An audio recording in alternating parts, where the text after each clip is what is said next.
In this video, I'm going to be talking about the data table in Flourish and some of the basic sort of data editing and cleaning that you can do once your data has already been put into Flourish.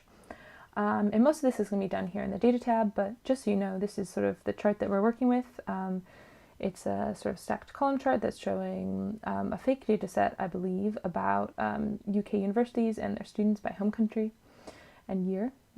So here is the data tab and here's the data table. We should all sort of be familiar with what it looks like already, but if not, here it is. And the thing to keep in mind is that all the sort of basic data editing and cleaning things that you can do in more sort of advanced spreadsheet programs like Google Sheets and Excel, you can do in Flourish. So things like editing cells, you can see that changed over there. And dragging cells around, dragging columns around, deleting columns, so Control click will give you this context menu which lets you remove or insert columns. Same with rows, so Control click on the row and it'll give you remove row or insert row above or below.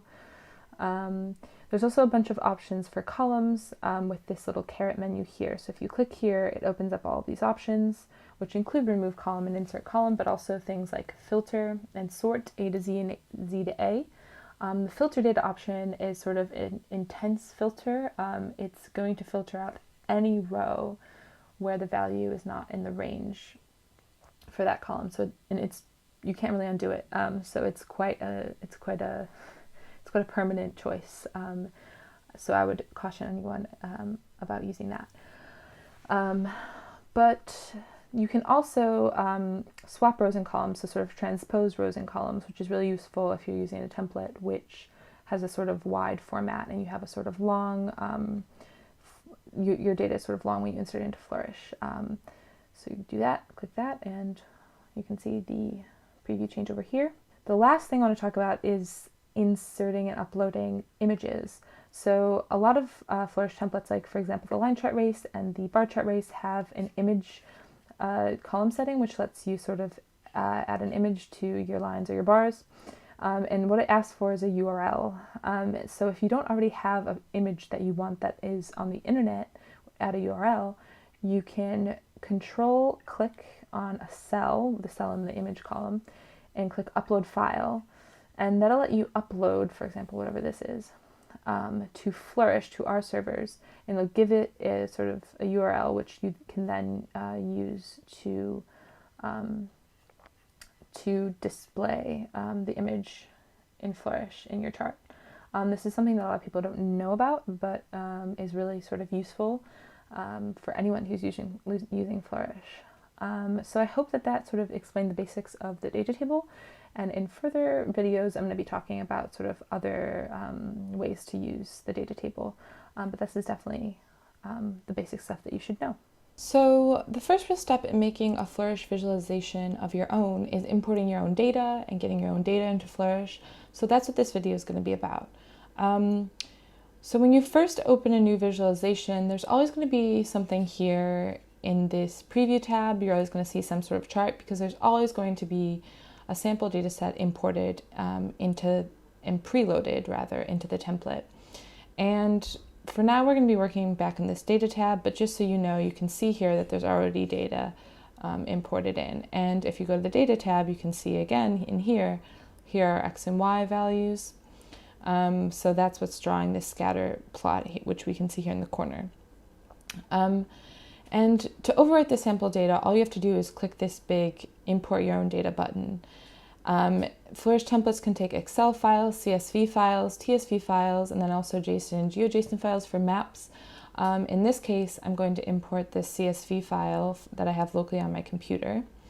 I'm going to click Import again. And it also is always going to show you how many rows are imported. And if you're in a template that gets rid of rows, like throws rows out for any reason, it will also show you here how many rows have been thrown away.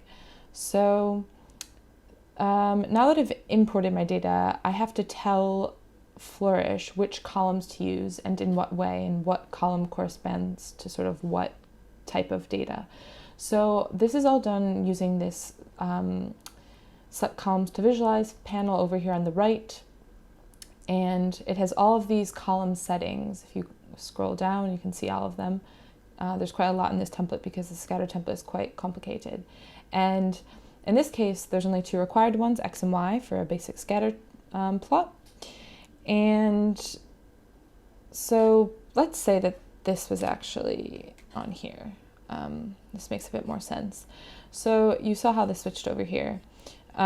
Basically, these settings are how you tell the template what kind of data is over here. So in this case, we have each row is a sort of neighborhood in the city of Chicago, and then each of these columns is a different type of sort of hardship factor, like poverty and housing and unemployment rate.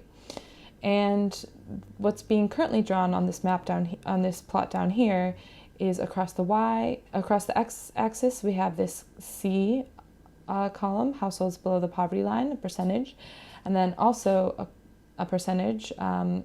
Across the y-axis, we have crowded housing percentage, which corresponds over here.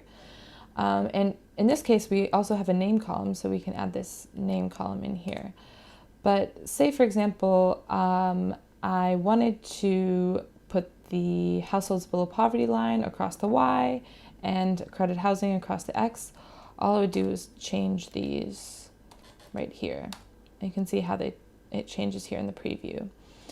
Basically, all you're doing is telling the template what to read and what column is what kind of data. If you scroll down, like I said, there's a bunch of other options. But in this case, if we go back to the preview, you can see that it's plotting crowded housing and households below the poverty line, and then each of these dots, it's also showing that it's the name of the neighborhood. And there's no need to fill these extra column settings in. If you're not going to use them, you can just leave them blank. And yeah, that's this is one of the trickiest parts of Flourish. So once you sort of understand this, I think you're pretty much on your way.